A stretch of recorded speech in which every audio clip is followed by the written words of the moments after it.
Il nous faut comprendre que Dieu cherche à avoir des fils de son esprit.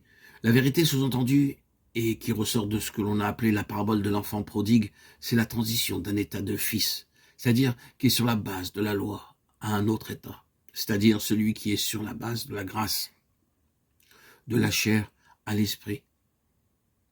Il y a des fils de Dieu par la création sur la base de la loi.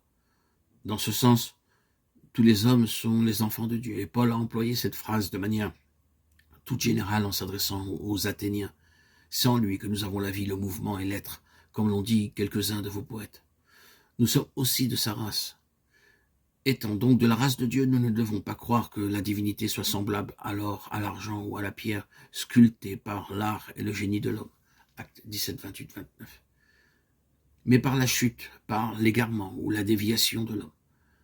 Mon esprit ne sera pas toujours en lutte avec l'homme, car l'homme est devenu chair et ses jours sont réduits. Genèse 6, 3. Tous les desseins de Dieu et les possibilités de cette relation ont été brisées, et cette relation n'a plus de valeur. Il est devenu chair. Il est donc séparé de Dieu, étranger. Éphésiens 4, 18. Dans un pays éloigné, perdu, mort. Luc 15, 13 et 24. C'est ici que paraît la grâce et l'esprit par la grâce.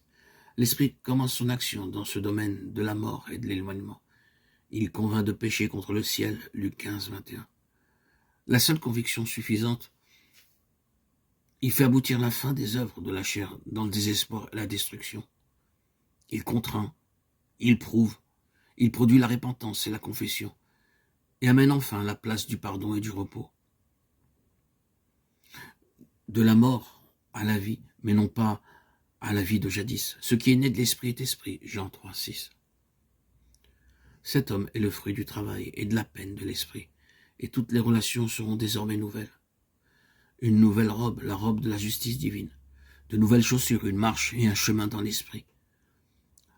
La loi de l'esprit de vie m'a affranchi en Jésus-Christ de la loi du péché et de la mort, afin que la justice prescrite par la loi fût accomplie en nous, qui marchons non selon la chair, mais selon l'esprit. Romains 8, 2 et 4. Un anneau, le symbole de l'autorité, le droit ou le pouvoir des fils, à tous ceux qui l'ont reçu. Il a donné le pouvoir de devenir fils de Dieu à tous ceux qui croient en son nom, qui ne sont pas nés du sang, ni de la volonté de la chair, ni de la volonté de l'homme, mais qui sont nés de Dieu. Jean 1, 12, 13.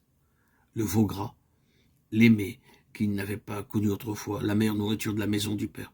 Chacun de ces points dans les Saintes Écritures contient tout un système d'enseignement. L'esprit de l'homme qui est la place de la nouvelle naissance est le siège de ce véritable état de fils, afin de racheter ceux qui étaient sous la loi et de nous faire obtenir l'adoption filiale. Et parce que vous êtes fils, Dieu a envoyé dans vos cœurs l'esprit de son Fils, lequel crie Abba, c'est-à-dire Père.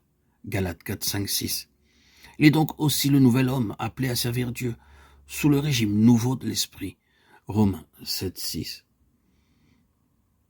C'est notre esprit qui est la base de toutes les opérations de Dieu, pour notre éducation, notre communion et notre coopération.